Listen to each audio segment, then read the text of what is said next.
Used throughout the world, Bedmax is the UK's foremost manufacturer of tailor-made horse shavings. Bedmax is a very high-quality bedding made from British pine, and this bedding provides a healthy, dust-free, stable environment, combating common health and welfare issues associated with the stabled horse. Bedmax is designed to maximise cushioning for joints, minimise moisture that can damage hooves, and provides maximum comfort and support. For more information, go to bedmaxshavings.com.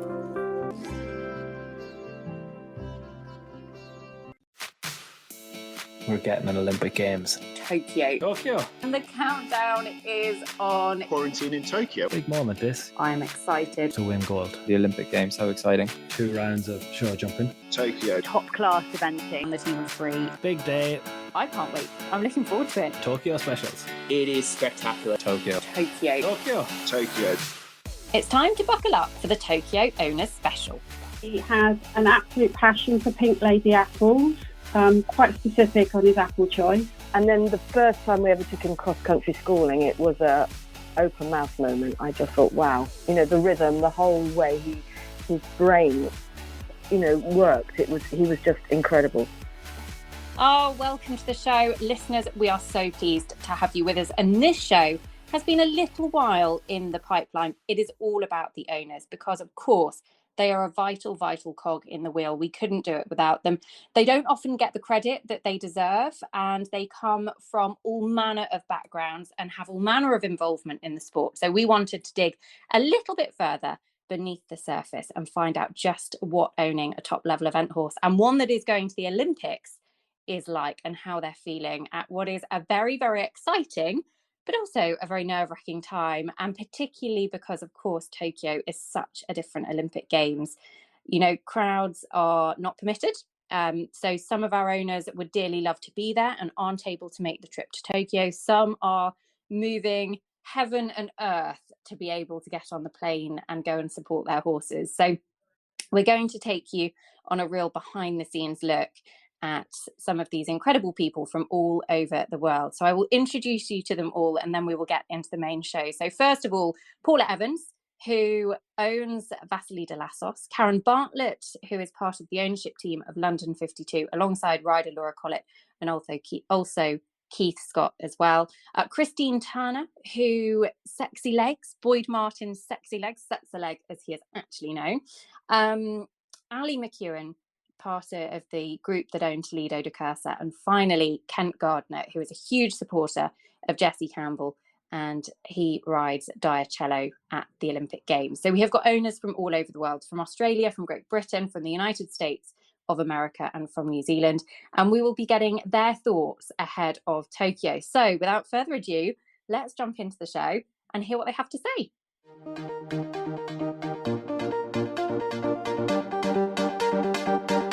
Now, my first guest on this owner special is none other than the lady who, alongside her husband, owns one of the most talked about horses on the Echo Ratings Eventing podcast. I'm really looking forward to finding out more about his story. Welcome to the show, Paula Evans. Hello.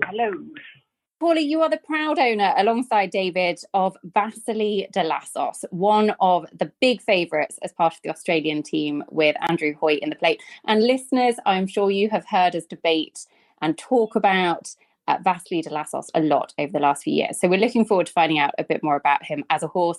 First of all, Paula, tell us a bit about you. How did you get involved in owning an event horse that is about to jump on a plane and go to the Olympic Games?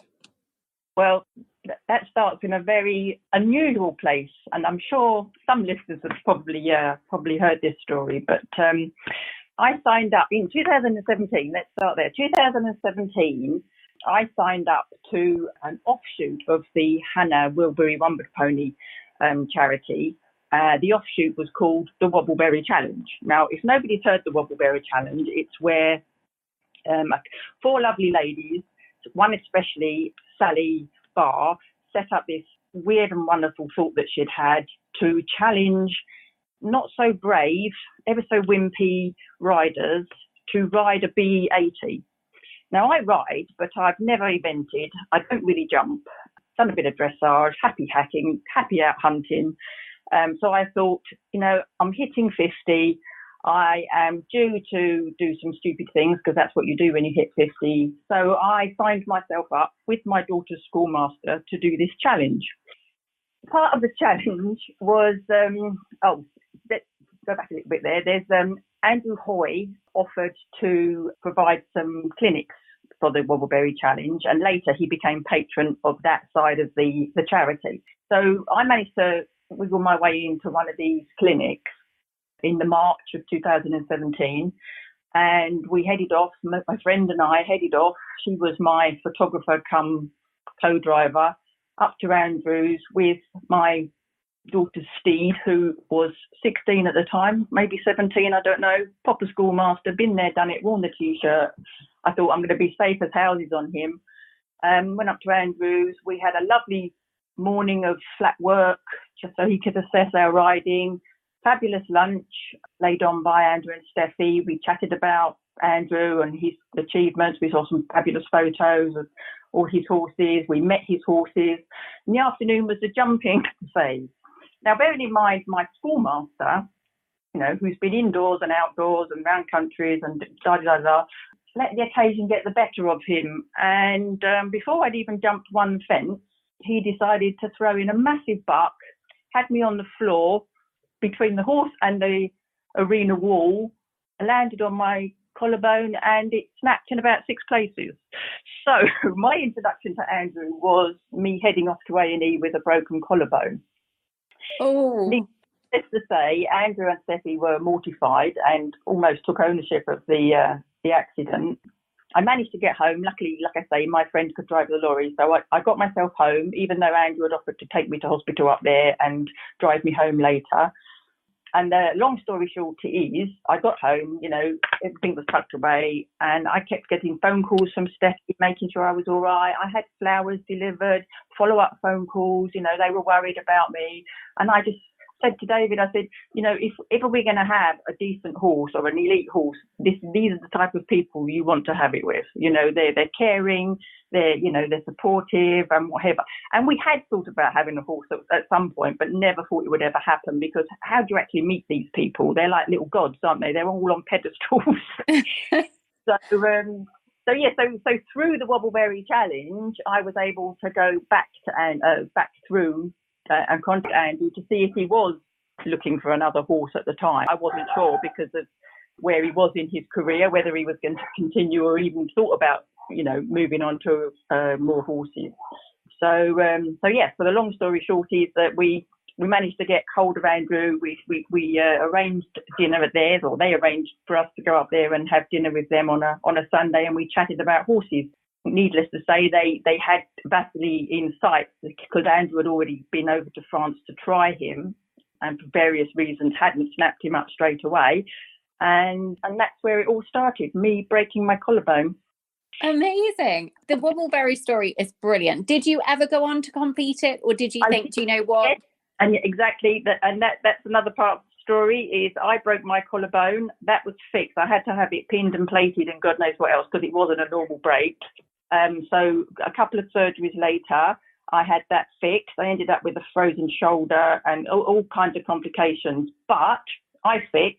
Then later on that year, the horse in question went down with a strangulated gut. So he had to go up to Newmarket for colic surgery, which luckily enough didn't have to have anything removed. He just had to have it untangled, put us through all that stress.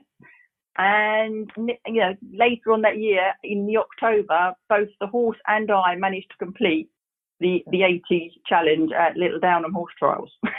Amazing. That's brilliant. So not only did you do the Wobbleberry Challenge, but you managed to sort of find Andrew and Steffi and Team Hoy, and was the reason for the start of your partnership with the great Vasily de Lassos, who was originally produced in France by Thomas Carlyle, and then Andrew took on the ride, I think, when he was an 8-year-old, so the year after his Le Lion d'Angers 7-year-old World Championship finish. Let's talk a little bit about him before we go on to Tokyo and what's in store over the next few weeks. What is he like as a horse at home? He's obviously hugely talented, but what's he like at competitions when you go to watch and as part of the yard? He's actually a very friendly, very, very kind and friendly horse. I mean, I suppose some talented horses, are standoffish and a bit grumpy and, like their own space. Baz quite likes to cuddle every now and then. I mean, on his own terms, obviously. If he's eating his dinner or he's, having a sleep, he'd rather be left alone. But I think when you go to see him, his head's over the door, his ears pricked, who's coming to see me? And he, although we don't see him as often as we would do our own horses here at home, but he tends to recognise you. He's always nuzzling through your pockets for treats, and he's up for, an apple or whatever it is you've got to offer him. And he'll take a lot of fuss. He's kind, he's not nasty, he doesn't bite, doesn't kick. You can go in there, you can go and sit in the stable with him if you like, and he'll just sort of, nose around you. But he's a very kind, nice horse. Does like a toy. Andrew always takes, I don't know whether anybody's noticed, Andrew does take little mascot toys with him wherever he goes to hang in the stable to keep them all company. Every horse has its own little mascot. Amazing. What is his mascot called? It's a new one each time he goes. I mean, they've had we call him the Ginger Unicorn, which I think has stuck. We called him that right at the beginning. And so he is our Ginger Unicorn. So Steffi managed to find some little leather unicorns at one point. So he had leather unicorn hanging in his stable at one point. But he's had teddies, he's had penguins, just big plush kids' toys, basically, that hang up in the stable. Amazing. Amazing. I love that they'll be going through customs to get them out to Tokyo. Yeah, exactly. Let's talk a little bit about Tokyo, because obviously he is going as one of the horses that has been really, really talked about over the last sort of 4 years or so. I mean, he went the year after you bought him. He had an incredible rise up the levels with Andrew, went to the World Equestrian Games, which was his debut at sort of championship level. He was only a 9-year-old at the time. And he finished fourth, so just off the individual medal placings. He is a master of finishing on his dressage score. I'll talk about that in a bit more detail when we go on to Tokyo, and I'm sure listeners will talk about it a lot over the next few weeks. But with that, is there a lot of pressure? I know people like myself probably don't help, and on this podcast, we talk about their performances a lot because they are very much at the top end and the business end of competitions. Do you feel the pressure at all with him? I think the only pressure I feel is that one day that record's going to break, and I never want it to be the competition I'm watching. Obviously, horses have poles. Obviously, how horses have run out. I'm not going to put the mockers on it, but it's got to happen at some point. I know he's had a pole since we've had him anyway, but it's inevitable. Horses aren't machines. They can't run like clockwork every time you want them to. So I think the only pressure I feel is please don't let it be today. I think that's a very fair point. And actually, I remember when he finished second at Stragom in the long format 4-star a couple of years ago. And that was sort of, his big qualifying long format run, because he's been campaigned very carefully building up to aiming towards Tokyo. And I remember him having a poll, and I think it was Sam and I had a conversation about it. And we came out of it going, I said, oh my God, he's had a poll. And Sam was like, yeah, but horses have them. They're not machines. And we all need to remind ourselves of this every so often. I know, and we do. And like I say, I think that is our only stress. We know he can do it. I mean, he's proven every time he goes out that, he keeps people talking about him because he's so consistent. But at the end of the day, he's a horse. One day he might not lift his legs up just as his left leg as high as his right leg as he's going over. It's a mechanical system. He's not a machine, but the mechanics of the horse say that at some point he's gonna knock a pole or whatever. So let's keep hoping, as you say, that it's not this time, not anytime soon. Absolutely. Let me ask you about Tokyo, because obviously an Olympic Games, your first elite level event horse, he's going as part of the Australian team, which is the dream, but it's a very, very different Olympics. Are you going out to Tokyo? What is the plan for you guys? Because obviously it's a much more tricky situation than a normal Olympic Games. Yes, it is. I mean, I have to keep pinching myself that, yes, it's our first elite horse, and I can't believe that we've done what we have done with him. So I have to keep reminding myself that we're lucky to have such a fabulous horse with an amazing rider. We aren't going to be going out to the Olympics. We have thought long and hard about it. We have been offered the chance to go as part of the team, and we started off by completing all the documents and the checks and everything that they wanted us to do. And I think nearer the time it was not going to be the type of trip that we had anticipated it being. And it's not going to be a cheap trip. It's not like, in 3 years' time when it's out to France and you can just bob over, you can drive over even. It's, it's a long flight, it's a long trip, an expensive trip. And we just weighed up the pros and cons and thought that, as owners who don't, other than pat the horse and, say we've run to Andrew when he's done his round, we don't really have a huge input into the day-to-day running and maintenance of the team. So we have taken a step back and said, look, we won't risk ourselves and going out there, but we have passed the ownership ticket, so to speak, to Steffi, Andrew's wife, so that she gets to go as a more integral part of the team. She does a hell of a lot when she's at competition. She does a hell of a lot when she's at home, but at competition, she is another hands-on person, a super groom next to Clementine, who will be going out there as well. So we just felt that, handing the baton over to her, she will go out as an owner and also as another integral part of the hands-on team. That's really lovely, though, because it takes a real army of everybody to sort of pull together. And it is a difficult Olympic Games. And that's part of, one of the things that we wanted to highlight on this show is that it takes a lot to have a horse and to put them on the road to get to this level. And to not be able to go out and travel is hard. And it is a very, very difficult situation, as so many people are finding with it, and particularly will find with this Olympic Games. Where will you be watching from at home? Are you planning anything? Obviously, it's going to be Tokyo hours, so middle of the night. We will definitely be glued to the telly. I mean, obviously, Steffi is our wingman, and she will tell us exactly what's going on, when and where we will find them. So, yeah, whatever time it is, we will be there. We will rearrange our lives to Tokyo time. Oh, I don't blame you. Paula, thank you so much for coming on the show and talking to us. It's been lovely to hear the Vasily story from your perspective, and we'll be wishing you all the very, very, very best of luck for Tokyo. Thank you so much, and good luck to everybody else, really. I mean, it's going to be a challenge for everybody out there, isn't it? So, big round of applause for everybody that actually gets there and manages to compete. Very well said. Paula, thank you so much. Paula Evans, the owner of Vasily Talassos.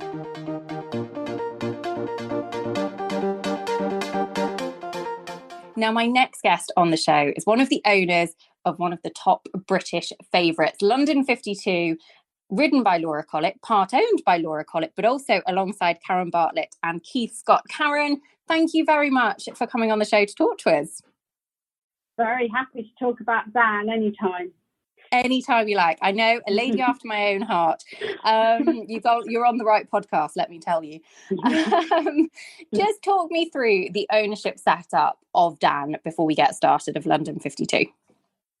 Well, Dan, we've had him 5 years, and Laura went out to Peter Thompson to look at a horse, found a horse that she really liked, a bit more money than she had, and asked Keith and I to go in partnership with her. At that time, I didn't really know Keith. I had owned horses with Laura for some time, different horses, and I knew Keith was involved in Mr. Bass. But yeah, and so we came together as owners, and now seem to travel everywhere together. Yes, and now know each other very well and go through all of the highs and the lows and the challenges and the things that you love about the sport. How are you feeling? So we'll set the scene for you listeners. We are recording this probably a week or so before it's going to go out, so a little bit ahead of time, but we're recording this on the 8th of July. So it is a Thursday. Riders and horses go into quarantine on Saturday. So just how are you feeling at this moment in time, Karen? Equal excitement and nervousness, just wanting to them get safely to quarantine, tick that off one box, and then obviously next box, get them onto the flight. It all seems really close in that it's only a few weeks to the Olympics, but seems far away when you're trying to tick those boxes off. I know it is. It feels like it's creeping very, very quickly and then crawling along really slowly. I know the feeling. Let me take it back a few steps. So obviously you got involved with London 52 5 years ago and alongside Keith. How long have you been owning event horses and involved in the ownership side of things? And how did you actually first start owning event horses? I first started owning event horses when I was at Waterstock back in the late 80s. Where I had a bit of a crazy horse who was a bit too crazy for me. So Richard Walker, who was based there with me and Yogi, that's where I met Yogi. So I've known Yogi Bride since about 1987, very crazy long time. And then I've owned event horses on and off. One that I couldn't ride in those early years, I owned for other people. And then latterly I've owned horses. Bruce Haskell rode a horse for me, and Laura's ridden. I think Dan must be about the fifth horse she's ridden for me as an owner. Okay, cool. And what is it about owning horses with Laura that you love? Because you feel part of the team. Because I did compete myself, and I like to be quite hands-on and quite involved. And when I first got involved with Laura, it's very much a family setup with her and her mum, and her mum and me become really good friends, and so we often travel to events together, and so it's just a really good feeling, being part of Team Collett. And I think most of the other owners in Team Collett feel the same. We all stay and support one another's horses and feel very much as part of the team. I was going to say, actually, because yes, there's a bit of crossover. I know Keith is involved, as you said earlier on, with the ownership of Mr. Bass with wife Louise, and there is a crossover. But actually, you can be guaranteed when you're at an event and Laura is going down the centre line, there is a little huddle of Team Collett who, it might not be your horse, but you're all there cheering each other on, which must be one of the most enjoyable things about event horse ownership. What about Dan? So he's obviously hugely, hugely talented. He has very much been on the radar over the last basically since he came over from Peter Thompson's yard. I remember he went out at a novice at the start of, goodness me, it must have been 2017 or something, 2016, 2017, and caught the eye, and everybody was going, oh God, London 52 of Laura's is quite nice. So what has that journey been like? There's been plenty of ups and downs, but how has it been to own him and be part of that journey? He's a really special horse, in that he's a lovely horse to be around. He has an absolute passion for Pink Lady apples, quite specific on his apple choice. I was going to say that's a very high quality apple criteria. Yeah, he is quite picky on his apples. And we've been to some amazing places with him, and that has been so special. So yeah, really lucky. Just trooped around Europe a bit with him, and which has been nice, and got to see places that I hadn't seen for quite a long while. I hadn't been to Buccalo for like 20 years until we went back in 2018. So it was, really good to go back to those big events that I'd gone to a long time ago when I was at Waterstock. Yeah, it's been really, really good fun. And we tend to go always together. So Keith and his wife Louise and myself, a friend called Margie and Tracy as a group. And so it's our holidays as well. We make a bit of a trip of it. Yeah, it looks a lot of fun. What about the feeling of an Olympic call-up? Because I know we had Laura on the show on a cup of tea show supported by NAF earlier this year, talking about what it would mean if she got called up to the Olympics. But as an owner of a horse going to an Olympics, particularly this year, what was that feeling like? Talk us through the moment you found out and the emotion that you felt. Well, even you saying that now has made the hairs on my arms go up. It just doesn't feel real still. I went to Olympics with Richard Walker with a horse called Chicana back in 1992 to Barcelona. And now going later and actually owning a horse there is just really surreal still.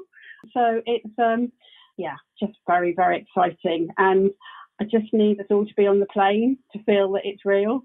Yes, absolutely. And what are your Tokyo plans? Because you are making the trip, which is no small undertaking. No, I apologise now to anyone I'm avoiding, but we have to start testing 14 days from our flight, and then testing all the way, variety of days right up to our flight. We have to test as we arrive in Japan, and I do not want to make a 12.5-hour flight to be turned back round. And we are in really, really strict controls. Literally, we would be in our hotel or be at the equestrian site. We're not allowed to set foot onto a public road or any other part of Japan, which is a real shame because it's been a brilliant opportunity to do a bit of sightseeing. But the main aim is the Olympics. Yeah, absolutely. And being able to go and support. So who from Team Collett will be out supporting Laura? Is Keith able to make the trip as well? Yeah, so it's Keith and me. So it's good that we get on because a long flight together and a few days together. I think Keith's wife might be having a holiday. Both are really keen to go and see it as an opportunity of a lifetime. And however difficult it's going to be, we just really wanted to make that journey. Oh, absolutely. Look, we are very, very much supporting Laura and London 52 and the whole team behind him, because it has been quite a journey to get to this point. But good luck, enjoy it. Thank you. And we will be cheering you on from home. Thanks so much.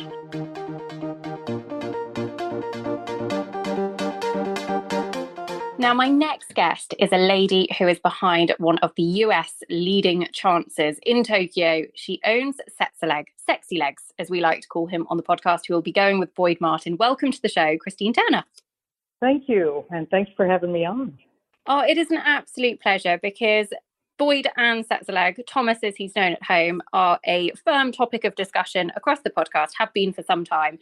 So it is really, really good to hear from you and hear your story with him. So let's start right at the beginning. I guess, first of all, how did you get into owning event horses? And then how did that lead you to your journey with Thomas? Because you've been a long-standing owner, haven't you? It's a silly story. I rode Western Pleasure. My husband, I had an Arabian horse, which everybody goes, and my husband wanted me to be able to ride more than 5 minutes in our neighbor's backyard. So he bought me a farm for our 20th anniversary, and it happened to be an eventing farm. I had no idea what eventing was until then. Okay, so was it love at first sight? And how long ago was this? This was about 12 years ago. Okay. And we looked at the farm for a year before we bought it, and it was just so beautiful. And then my daughter didn't want to ride Western. She wanted to ride English. And we bought her a 4-year-old Trakehner, and she survived. We didn't know what we were doing, but it just kind of fell into place. And then I went and got Thomas, and he's a Trakehner, and it just kind of all, and we are where we are. Tell me about the Thomas, the Sexy Leg journey, because you've actually owned him since the very, very early days of his career, I think back in 2013. So you've owned him for about 8 years or so now? Yeah, I actually purchased him when he was 5. Went up to Missouri to purchase a 3-year-old who was being inspected there, and fell in love with Thomas, who was 5. They were out of the same mother, and I just fell in love with him. I don't know why. There was something about him that just, and I'm still trying to get him to love me. It's like, please love me. Amazing. Is he quite he likes his own space? He'll put up with me, and be sweet and everything, but he wants to go run. He wants to go jump. He wants to do all the things that I don't want to do anymore. And he and boys are just perfect for each other. Well, I've got a little tip you might pick up from somebody else on this podcast. London 52, Laura Collett's ride from the UK, is a big fan of Pink Lady apples. They have to be Pink Ladies, so maybe give those a try at some point. Not any brand, but Pink Lady apples. How did the relationship with Boyd start? Because he's ridden him since, I think, going back to 2016 now. Yeah, he's. I had another rider, and he had him for a few years. He quit, just like out of the blue, and And I talked to Boyd, and we had met Boyd way back when I first got Thomas with a different rider. And we had done a clinic with him, and Boyd and I really hit it off. I mean, I think Australian and Texans are kind of similar. We're both like out of the boundaries of what normal people are. But yeah, and he said, yeah, I'll take him. And it went from there. Amazing. What do you love most about being an owner? Do you find it quite nerve-wracking, or do you really enjoy it? You know, I enjoy it. It is nerve-wracking. You never know. I mean, but you ride every jump with them. You really do. I mean, your heart is with them the whole way. It wears you out. You know, I mean, it shouldn't, because it's just, you know, watching, but it really does when you're that involved. You just are there with them. No, absolutely. I think everybody after Tokyo will be needing to go and lie down in a darkened room. What about the roller coaster of event horses? Because my goodness, they are such a roller coaster, the highs and the lows, and it's a tough sport to be in. And I guess I want to ask you a little bit about, obviously, the build up to Tokyo, because you own Setzeleg, who would have been, you know, sort of heading up Boyd's string over the last few years, had that great second place finish at Kentucky a few years ago. But you're also involved in the ownership of Luke 140, who is his up and coming superstar that is a double 4-star long winner that was actually selected as his original first choice before unfortunately picking up an injury for Tokyo. So tell me about that, because obviously that is a roller coaster. I've no doubt you were delighted for Luke, disappointed for Setzeleg, and then vice versa.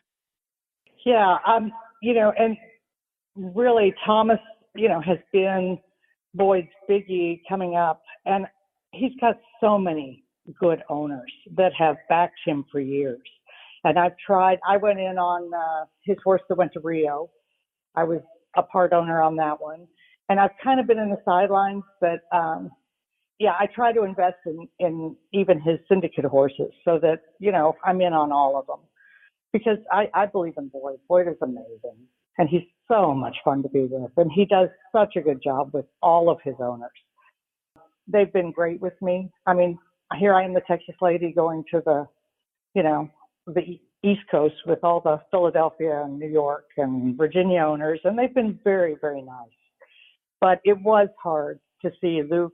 When Luke was originally purchased, he was going to be a world equestrian horse.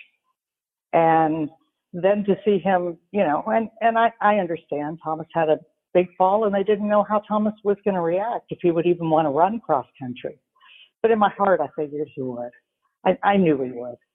Thomas loves cross country. That's his favorite thing in the world. So it all worked, and, you know, it was just a little bit of it was a disappointment, but I was happy for the other owners of Luke. Yeah, absolutely. And of course, he is going to Tokyo. It is a very, very good US team. What are your Tokyo plans? Are you heading out there? Are you taking it on? Obviously, it's a different Olympic Games to usual, but where and when will you be watching Tokyo? My daughter and I are going to fly in. And yeah, I mean, you can't help but go. It's going to be a hard trip. It's going to be different. You know, everything has limits, and you just have to go with the flow. I mean, you know, COVID happened. Oh, well, we'll do our best, and we'll try and be there for Boyd and Thomas and the team. Yeah, absolutely. Well, look, good luck. I hope that it is a really, really successful trip for you all. And I have no doubt that you won't be the only one jumping all of those fences with Boyd and Thomas. There will be plenty of people behind you, plenty of podcast fans, supporters, all willing you on as well, because they are a brilliant, brilliant combination, and they couldn't do it without you. So a big, big thank you. Good luck and enjoy Tokyo. Oh, thank you so much. It's like, let's have a good time on the plane on the way there, because we don't know what it's going to be like on the way back. Yes, absolutely. But it could be the shortest journey home you've ever known, because if it all goes well, it will fly by. Yeah, we'll do our best. And support Boyd. Okay. Absolutely. Thanks, Christine, thank you so much.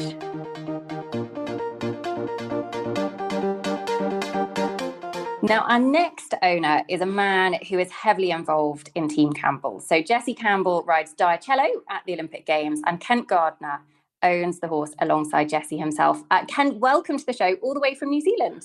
Yeah, it's great to be dialing in tonight. Thank you. We're really looking forward to getting your take on it, because you didn't necessarily come from an eventing background. Your background is very much in business. You're co-founder of Evans Randall Investments. So tell us how your involvement and your love of eventing first started.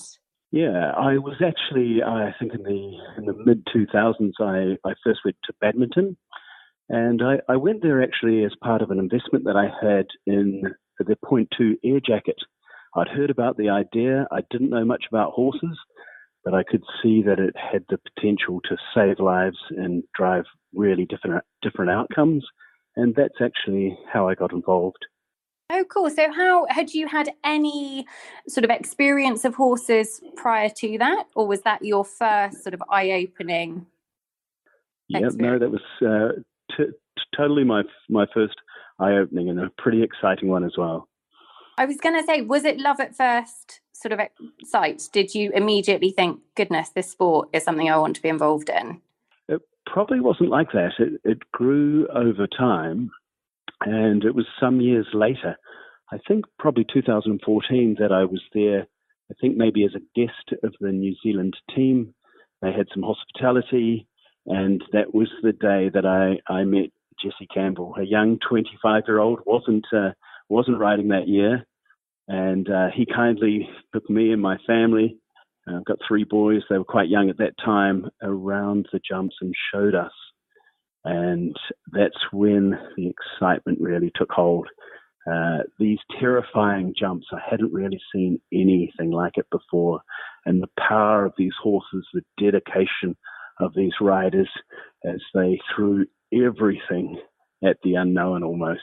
And that was a pretty exciting day. And that was a day that I started to get to know Jesse. Yeah.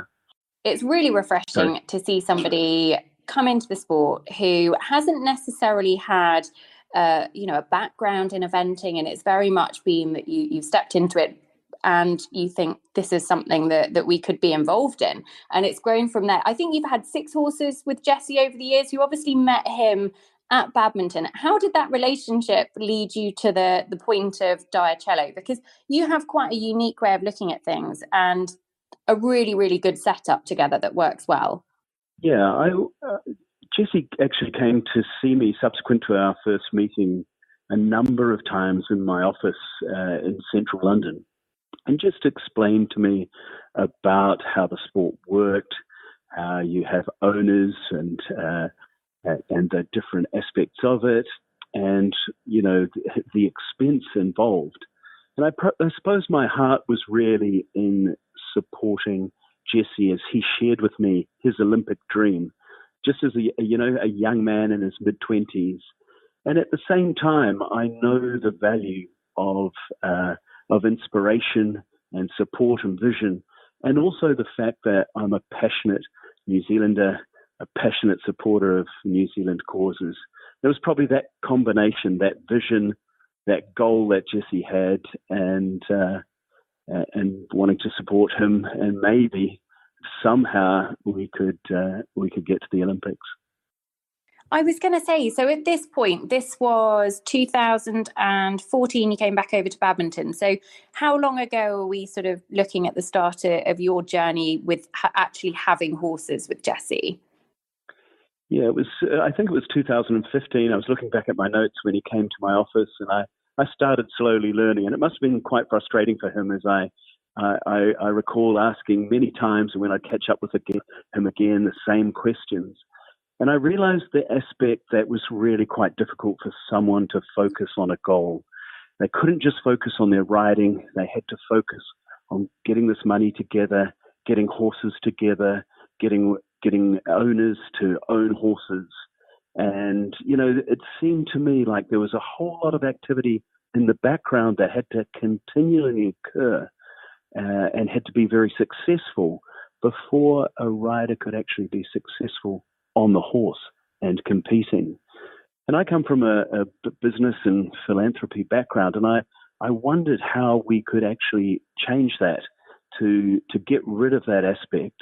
And also I thought as well, when there's owners with some horses and one horse is sick or it doesn't do so well, and your rider's then riding another horse, and those people are excluded or they don't feel a part of it. So I said to Jessie, look, why don't we see if we can't put together enough resource to give you the horses that you need to actually pursue this dream. And it was through those conversations that we came up with the idea of actually getting supporters who would own all of the horses together with Jessie, and then he could focus more on what he had to do to achieve his dream and his goal. You are right, because it is such an incredible balancing act. And I'm sure if you speak to any event rider, they've all been through it and juggle it and sort of making, keeping everybody happy and doing right by everybody as well. So the situation that you guys now find yourselves in, heading to the Olympic Games, was that very much an aim that you had sort of put a time frame on? Did you think, okay, well, let's say, that's only 6 years ago, which feels quite a short period in terms of Olympic speak. But had that been a sort of a target of you both? I know I'm sure Jessie has dreamed of riding at the Olympics, but was it very much Tokyo became a sort of a target at the end of those first discussions? Yeah, I think that's right. Jessie obviously has had that dream since he was a young boy, and his mother shares that story. But for me, how much did I know about the sport? Not much at all, except the inspiration I remember as a child of Mark Todd winning gold medal on charisma. And I think many New Zealanders remember that. And I was thinking about that, and I'm thinking about the timeframes, and I had no idea whether this dream of Jessie's was possible, how long it would take, how much money it would cost. And I thought, we could try and work this all out. We could work out budgets and timeframes and things. But what we decided together was we would make a commitment to the Tokyo Olympics. Sort of by the time we had organized things, that was a little bit more than 4 years. And as it's panned out, it's been a little bit more than 5 years. And as I said, I didn't know if it was possible. I decided not to go and ask whole lots of people, is this possible? Is this dream something that could actually happen?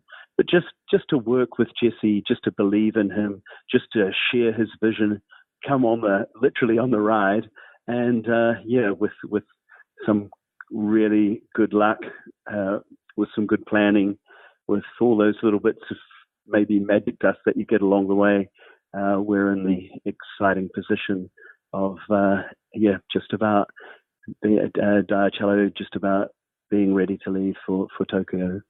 Are you nervous? I imagine, not coming from a horsey background, actually not having that sort of first-hand experience of all of the heartbreak that can unfold, it might be a little bit easier, but it's still the Olympics. There's still so much at stake. So how are your nerves holding up? We're talking, the 14th of July, so a couple of weeks out. Yeah, it's not far away at all. And I am nervous. I am excited, super excited. But also, I've got to believe that the team combination, that Jessie, that the horse, that this is possible. And I know from so many ups and downs over the years that anything can happen, and so many things are beyond one's control. That adds to the excitement, but there's that dream there, that quiet belief, that confidence in Jessie and Danny, and Tim and Janelle and the other horses, that somehow this dream could be a reality or become a reality. We are creeping ever closer. What are your Olympic plans? Are you watching from home with your family? Have you got any sort of plans around tuning in? I'm guessing the time difference in New Zealand is a little bit kinder to you guys than it is to us here in the UK. Yeah, we're give or take 12 hours difference from the UK, so we're on the other side of it. Part of the dream was that somehow we would be going if we made it together with Jessie, but obviously that hasn't panned out. So we'll be watching it from home. And New Zealand actually on the waterfront in Auckland, Team New Zealand has a hub there for watching the sports, for hospitality, and for family and friends and supporters coming together. So I'll be looking forward to joining others and to watching it on the big screens and to enjoying the spectacle. It is one of the hardest things, I think, about Tokyo 2020, albeit being held in 2021, is obviously, it's made it so much more difficult for people to get there and to be able to support the teams. And the challenges are ongoing, and I'm sure will be very, very difficult and closely managed throughout the games. But we wish you every bit of success. Team New Zealand are a formidable force, and I'm sure they will all do you proud. But Kent, thank you so much. And it's fascinating to hear, as I say, your story into the sport with a slightly different journey to some of the other people that we've perhaps spoken to. And I'm sure you've got some exciting plans for the future, and we'll look forward to perhaps catching up with you again at some point and hearing about those. But thank you so much, and good luck in Tokyo. Thank you very much, and lovely to speak to you.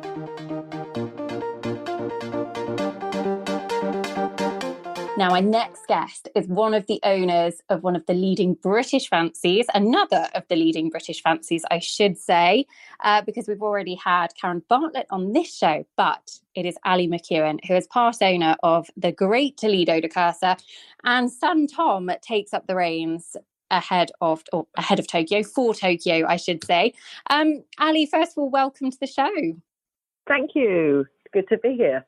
We're delighted to have you on. So let's set Toledo De Kerser scene and the story. So there's a few in the sort of the owner partnership, yourself alongside Fred and Penny Barker, who've been huge supporters of Tom's over the years.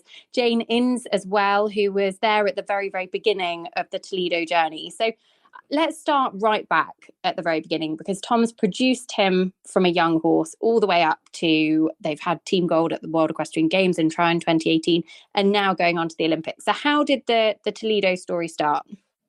Well, it started originally with Jane going over to France with Sammy Birch. She started him and did an amazing job as a 4-year-old, and then he was then sent, well, he went to another yard and then he was sent to Tom's. So we've had him since he was about 5-6-year-old. He didn't do much for a year or so, and then Tom's taken him on. He came to us sort of a little bit quirky, we may say, but then most of the good ones have got their sort of little issues, and Tom's just worked with him at Toledo's sort of pace, really. And has he always been a horse? I mean, they're all, as you say, the best ones do have their quirks, but has he always been a horse that very much Tom and you guys and the rest of the team thought, actually, this is a horse that we could see take us to an Olympic Games?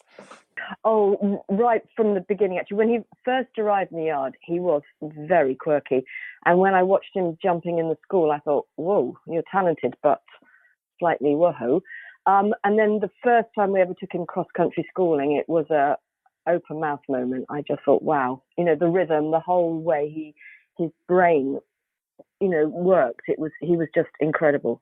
And from then on, we knew we had a special horse. Yes, he was. But, Tom has worked very hard. He's done a lot of slow, steady runs with him, so he didn't blow his brain, because he's just, he's got so much ability. It's kind of quite easy for him to do. So he's, we've always done a fast run, step back a couple, just to keep him. And now he's sort of, he's very solid in what he's doing. One of those horses that I always think, if there was a 6-star that was invented, he'd probably find that easy too, because he eats it up, doesn't he? He sort of just looks like he is absolutely in his element, traveling well within himself, and that he really, really enjoys his job. Yeah, I know. He does. He loves it. And he knows, he's very secure and solid now in everything he does. He knows his job and he wants to do it. And yes, he could jump a 6 or a 7-star, I think. he's got so much ability. I know when we took him show jumping with Tina Fletcher once, she wanted to put him on her lorry and take him back. I bet she did. I'm sure there's a few other show jumpers that would very happily do that. And I'm sure that there are a few other riders that would very, very happily sit on him with 2 rounds of show jumping at the Olympic Games as well. What's he like at home as a character in the stable? He's not a great gregarious person. He likes his friends, but he's very, I wouldn't say insular, but he's very happy in his own skin, very happy in his own stable, very happy with his, his day-to-day routine. He spends every day he'll spend time out in the field. And then if he comes in, he's just resting. He's not silly at all.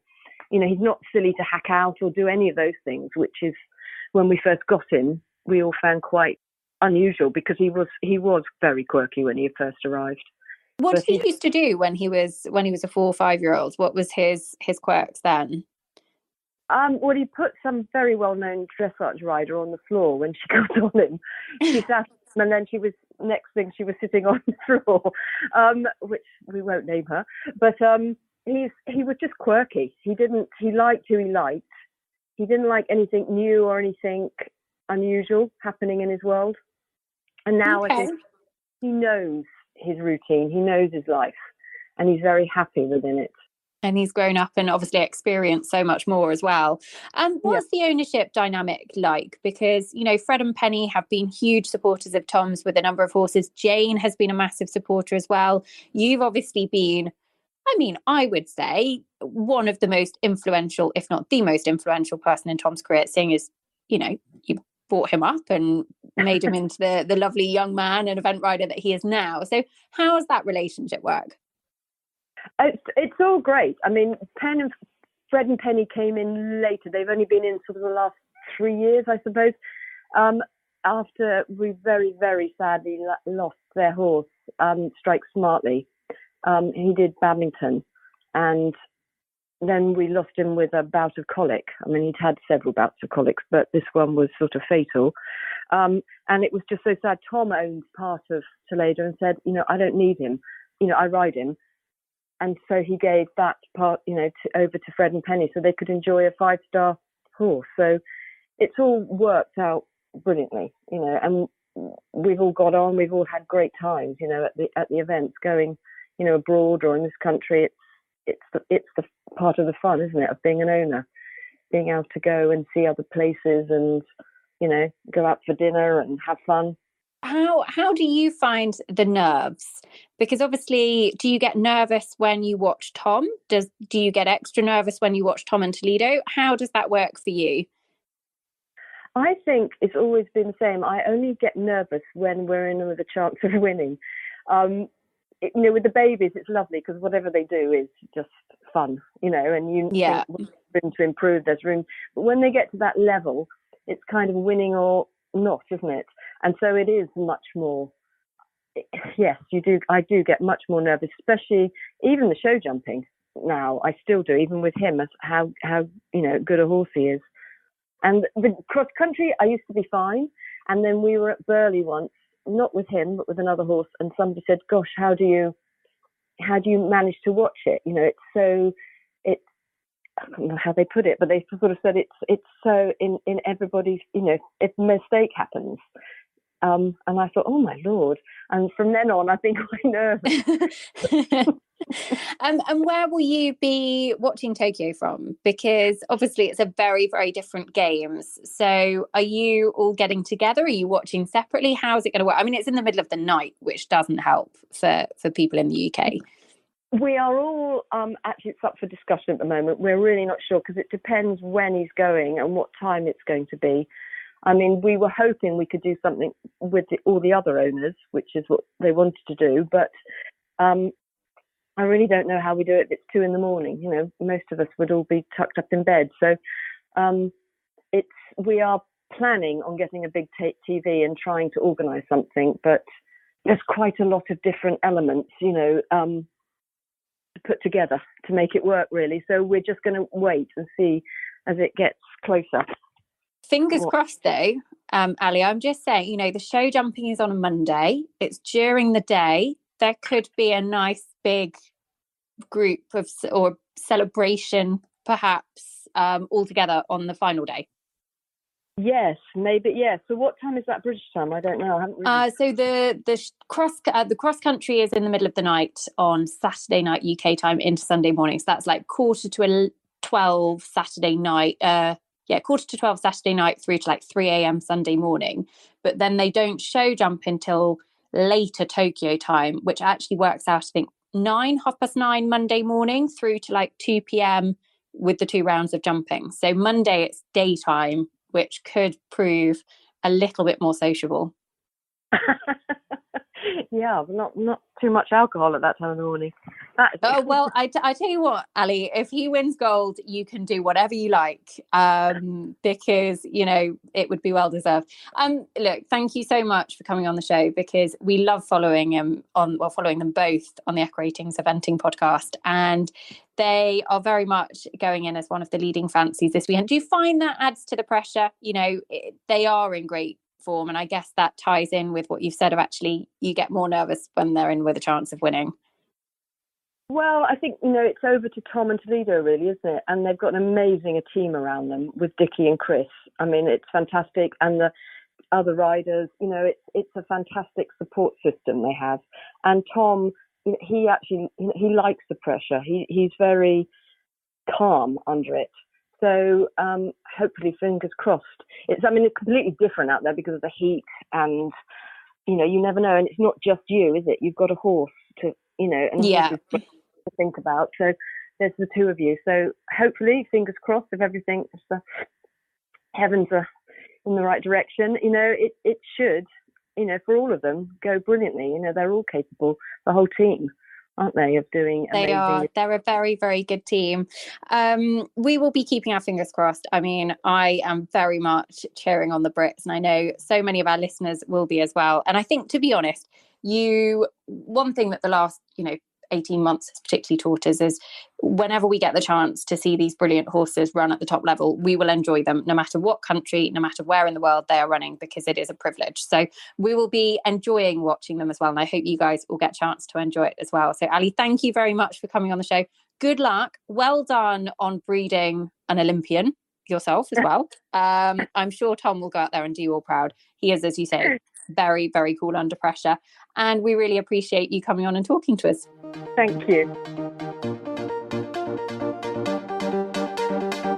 God, I love all of the different backgrounds. You know, we have had people come from all walks of life, and the stories of how they got into eventing, the passion that has got them to this stage is just absolutely remarkable. It has been a journey for every single one of them.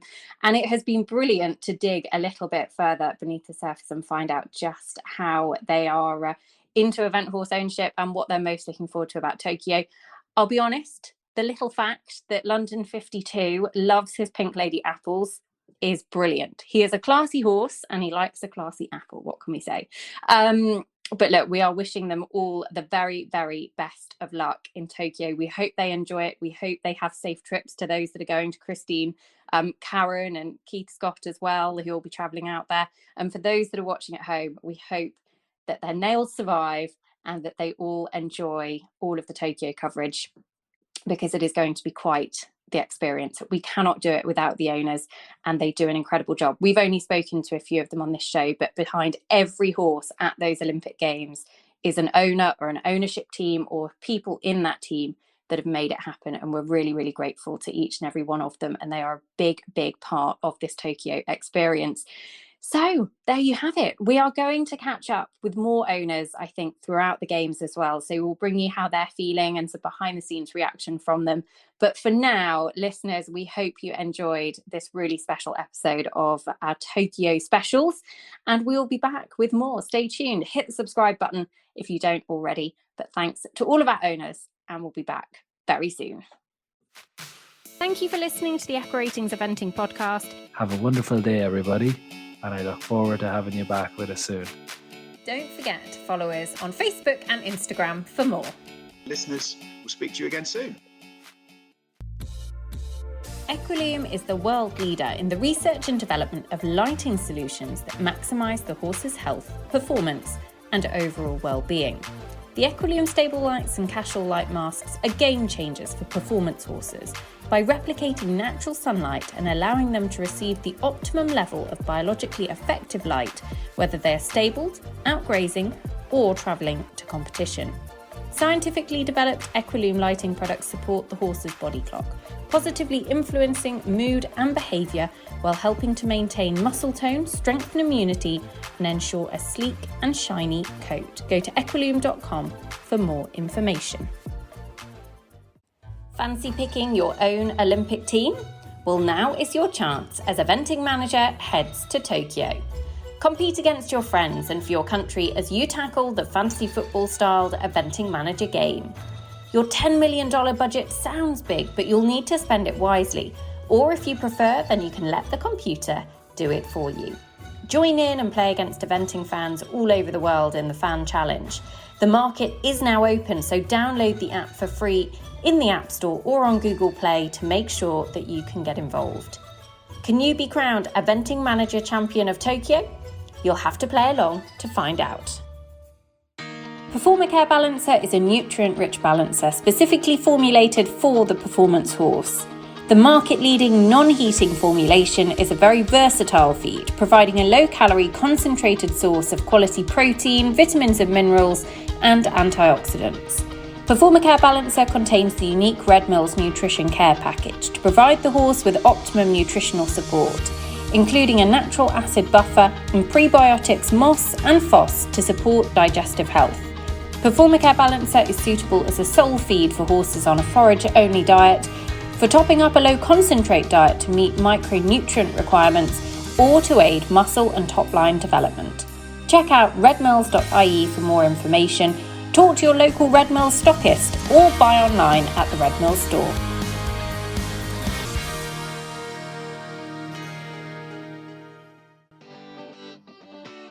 Supplement for success with Foreign Equine's Pre-Fuel and Refuel Gel, the ultimate energy and recovery supplement combination to help support your horse at competition. Pre-Fuel Gel can help give your horse that rapid energy boost by fueling the muscles prior to competition with the power of Foreign Equine's unique hydrolyzed protein combined with vitamin E, B vitamins and key minerals. Refuel Gel, it is more than just an electrolyte. It will help your horse to recover quickly after competition thanks to the added B vitamins and antioxidants to aid muscle recovery, promote appetite and support energy metabolism for optimal recovery. Check out foreignequine.ie for more information and to get in touch with their experts or buy online at the Red Mills store.